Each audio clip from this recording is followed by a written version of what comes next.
Lihat di awan itu. Bentuknya kayak apa? Tanya kamu. Aku melihat ke arah langit biru, ke arah ujung telunjukmu. Aku jawab jujur. Kayak gumpalan lemak. Enggak dong, katamu. Itu lihat kayak kucing ya. Aku melihat kembali ke arah awan. Lalu aku bilang, iya, kalau kucingnya terjepit di antara gumpalan lemak. Ada apa sih dengan kamu dan lemak? Tanya kamu kesal. Udah ya, aku mau pergi naik gunung dulu. Harus banget ya? Tanyaku. Aku kan sudah bilang dari minggu yang lalu. Dia tersenyum. Jangan kangen-kangen ya. Seandainya aku tahu, setelah ini aku tidak akan pernah mendengar suaramu lagi. Sudah setahun kamu hilang. Tapi aku masih penasaran bagaimana kamu bisa hilang. Kata teman-temanmu, kamu berusaha untuk lebih cepat dari yang lainnya. Kamu memang terkenal tangguh, tapi rasanya tidak perlu mendaki dengan tergesa-gesa. Meninggalkan teman lain yang kecapean kan? Karena ketika kamu ke atas sendirian, lalu hilang tidak kembali, aku yang sekarang sendirian, kami yang sekarang sendirian, kami yang masih menunggumu pulang. Tim pencarian tidak menemukan apa-apa. Dan setelah sekian lama akhirnya mereka berhenti. Aku masih ingat tanya ibumu kepada mereka. Jadi sekarang Jerry, anak saya bagaimana? Tim pencarian tidak bisa menjawab. Bingung cara menyampaikan kemungkinan besar kamu tidak selamat. Sudah setahun kamu hilang. Tapi aku masih pergi ke tempat favorit kita dulu. Aku masih datang ke daun kafe dekat rumahmu, memesan 1 gelas Thai tea, minum dari gelas langsung, padahal sedotan ada di dalamnya. Itu yang kamu kesalkan biasanya, bukan? Katamu dulu. Itu ada sedotan, kok malah minumnya gitu? Biar diperhatiin aja, kataku. Masih kurang, tanyamu. Selalu kurang, kataku. Lalu kamu senyum rasa geli. Tapi jujur, gombalanku cukup dahsyat kan? Percayalah, aku punya lebih banyak lagi ketika kamu pulang nanti. Sudah setahun kamu hilang, tapi aku masih mampir setiap minggu di ujung jalan rumahmu, melihat awan, memandangi pagar rumahmu, berusaha berpegangan kepada penggalan cerita kita dulu, yang semakin hari terasa semakin samar. Hari ini, di ujung jalan, aku mencoba menebak apa bentuk awan hari itu. Kadang seperti roti, kadang seperti kapas. Tapi kenapa yang terlihat di kepalaku tidak pernah seperti kucing? Sebuah suara lirih memecahkan lamunanku. Di selokan dekat rumahmu, aku melihat ada kucing kecil di dalamnya. Matanya tertutup, badannya ringkih. Dia sudah pasti akan mati jika aku biarkan. Kucing, kamu kenapa? Kataku kepada kucing itu. Aku juga tidak tahu kenapa aku bertanya dengan bahasa Indonesia ke kucing ini. Jika kucing ini bisa menjawab, gak apa-apa cuy.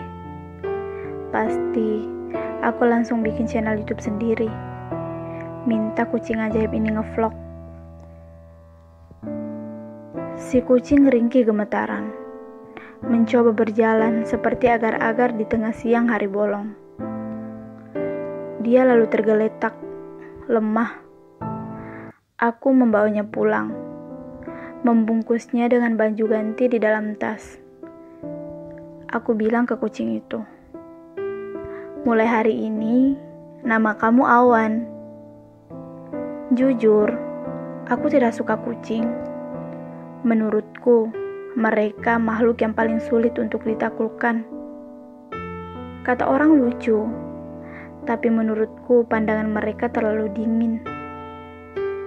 seolah ada hal jahat yang mereka rencanakan setiap hari. Seolah mereka merasa lebih baik dari manusia.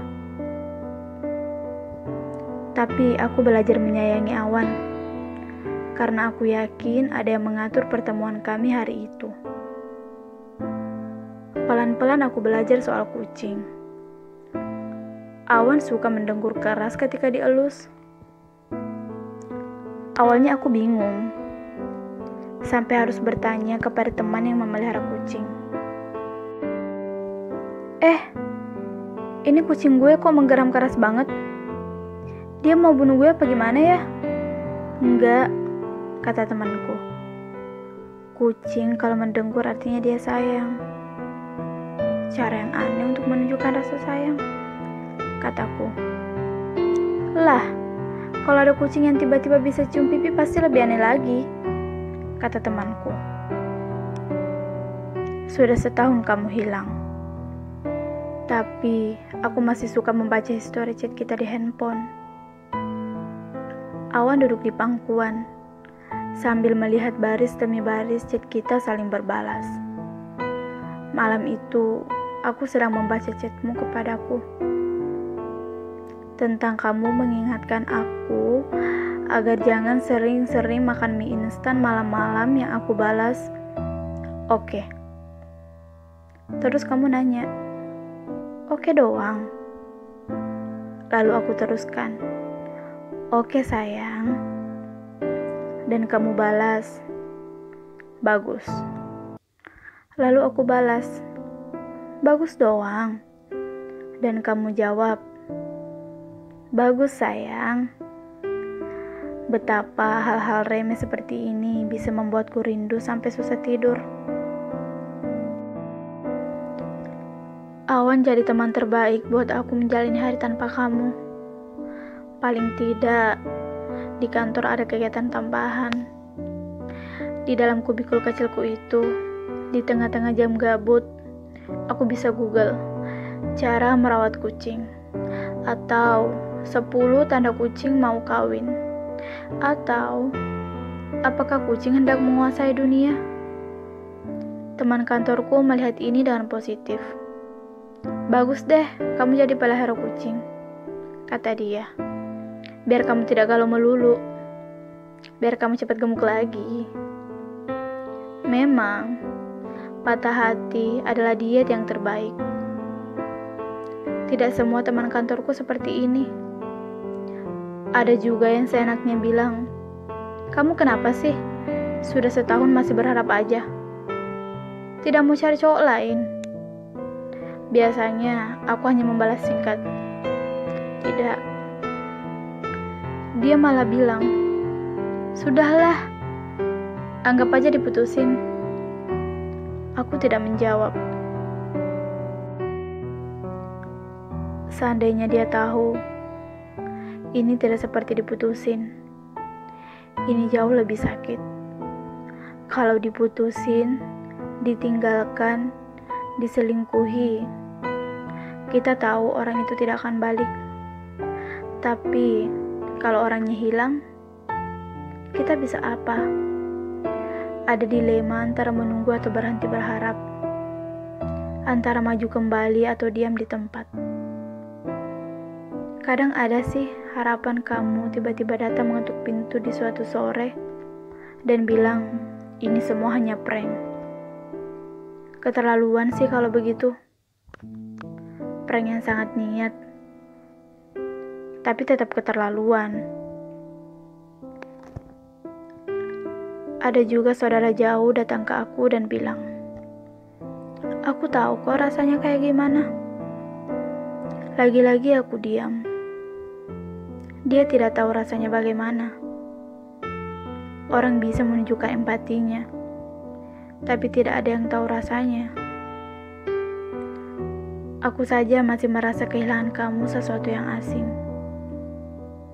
Sesuatu yang aku tidak siap untuk rasakan. Bagaimana orang bisa merasa paham? Sudah setahun kamu menghilang. Aku masih sering melakukan hobiku.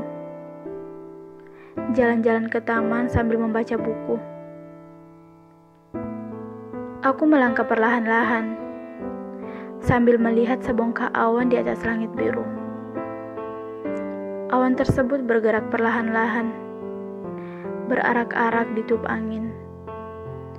Aku memicingkan mata. Awan hari ini masih tidak terlihat seperti seekor kucing.